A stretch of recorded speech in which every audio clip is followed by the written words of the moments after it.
Deer guys, আসসালামু আলাইকুম। উসমান সাল মেডিকেল সার্ভিসেস ইউটিউব চ্যানেলে আপনাদেরকে জানাই স্বাগতম।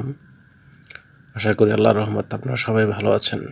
বন্ধুগণ, আজকের ভিডিওতে আমি আপনাদেরকে তীব্র ব্যথা বা ব্যথানাশক মেডিসিন সম্পর্কে আলোচনা করব, যেটি হাড়ের ব্যথা, কোমর, অস্ত্রোপচার পরিবর্তী সহ অসংখ্য ব্যথানাশক হিসেবে কাজ করবে এবং এটি একটি অ্যান্টিবায়োটিক ওষুধ, যেটি ডাক্তারের পরামর্শ ছাড়া খাওয়া যাবে না।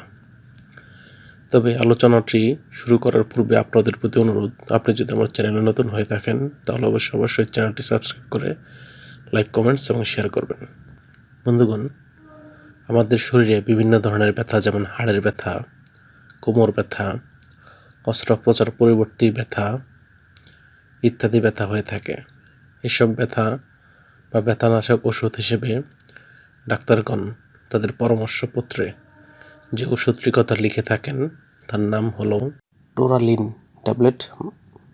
এটির গ্রুপ বা জেনারিক নাম হলো কিটোরোলাক্ট্রোমিথামিন। এটির উৎপাদনকারী প্রতিষ্ঠানের নাম হচ্ছে নিপ্রোজিয়ামাই ফার্মাসিউটিক্যালস লিমিটেড। টোরালিন ট্যাবলেটের প্রতি পিসের দাম 10 টাকা। এটি খাওয়ার নিয়ম হচ্ছে, শিশুদের ক্ষেত্রে এটি প্রযোজ্য নয়।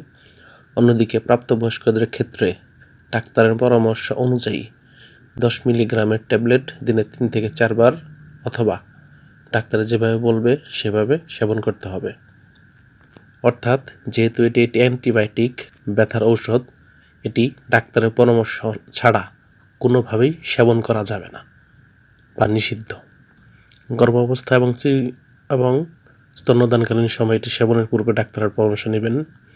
এই ওষুধটি সেবনের পর কিছু সাইড এফেক্টস দেখা দিতে পারে, যেমন বমি বমি ভাব, গ্যাস্ট্রিক আলসার, গ্যাস, ঝিমুনি, মাথা ব্যথা, উচ্চ রক্তচাপ, বুক ব্যথা, তৃষ্ণা পাওয়া, ইডেমা ইত্যাদি।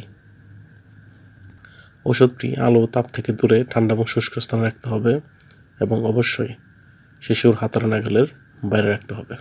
ধন্যবাদ।